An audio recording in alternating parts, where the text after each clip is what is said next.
మీరు డబ్బులు పెడుతూ ఉండాలి కానీ లగ్జరీకి లిమిట్ అనేది ఉండదు. పెట్టే కొద్దీ పెరుగుతూనే ఉంటుంది లగ్జరీ. వీడియోలోకి వెళ్లే ముందు నా పేరు వాసుకొల్లు, మీరు చూస్తున్నారు Vasukollu YouTube channel. In case subscribe చేసుకోకపోతే సబ్స్క్రైబ్ చేసుకోండి. రీసెంట్ గా ఒక పెద్ద మనిషి చెప్తుంటే విన్నా, లగ్జరీ అనేది లక్షల్లో కాదు లక్షణంగా ఆలోచించే నీ మనసులో ఉంటుంది అని. అయితే పెద్ద మనిషి అన్నట్లుగా కొంతవరకు కరెక్టే. లగ్జరీ అనేది లక్షల్లో కాదు కోట్లల్లో ఉంటుంది, ఆ తర్వాత బిలియన్స్లో ఉంటుంది, ట్రిలియన్స్లో ఉంటుంది, ప్రతి దాంట్లో ఉంటుంది. వినడానికి చెప్పడానికి బానే ఉంటాయి. ఉన్నదాంతో తృప్తి పడండి, స్థాయికి మించిన ఆశలు పడకండి, ఇలాంటివన్నీ కూడా. కానీ నా వరకు లైఫ్ అనేది ఒక లెవెల్ 1, లెవెల్ 2, లెవెల్ 3 ఇలా లెవెల్ టు లెవెల్ అప్డేట్ అవుతూ పోవాలి. కానీ ఉన్న లెవెల్లోనే ఉంటా అంటే లైఫ్ ఎప్పుడూ ఒప్పుకోదు. లైక్ మన ఎన్టీఆర్ గారి సినిమాలో ఉంటుంది కదా, యుద్ధం చేసే సత్తా లేనుడికి శాంతి అడిగే హక్కు లేదని. నిజంగా నీ దగ్గర కోట్లు సంపాదించగలిగే సత్తా ఉన్నప్పుడు ఇలాంటి మాటలు చెప్పడం అయితే కరెక్ట్ అనమాట.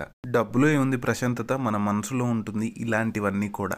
కానీ ఒక్క విషయం, ఉన్నదాంతో తృప్తి పట్టడం అంటే ఉన్నకాడే ఉండిపోవడం కాదు, అట్లీస్ట్ ఉన్నదైనా పోగొట్టుకోకుండా ఉండటం. అందుకోసమైనా పరిగెడుతూనే ఉండాలి. అసలే ఇప్పుడున్న లైఫ్ స్టైల్కి 2 కాళ్ళు కాదు 8 కాళ్ళున్నా సరిపోవు పరిగెడుతూ ఉండటానికి.